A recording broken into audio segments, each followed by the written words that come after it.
Tapi kalau kawasan tu dah dibeli pun sama juga, pasal ada milik, tak boleh masuk kan. Masuk dia kata tak apa, aku ada gunting keruat kau tu, masuk, haram. Jadi faham lain tu kan. Kalau orang tak boleh ambil sewenang-wenang.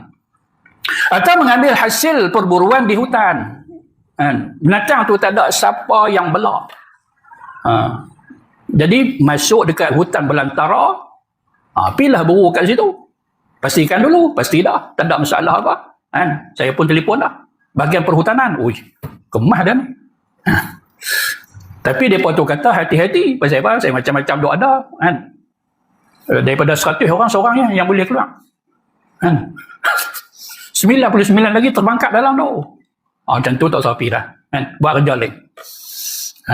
Jadi itu contoh dia masuk berburu kawasan yang bukan milik siapa. Milik orang tak boleh, melainkan kalau orang tu izinkan.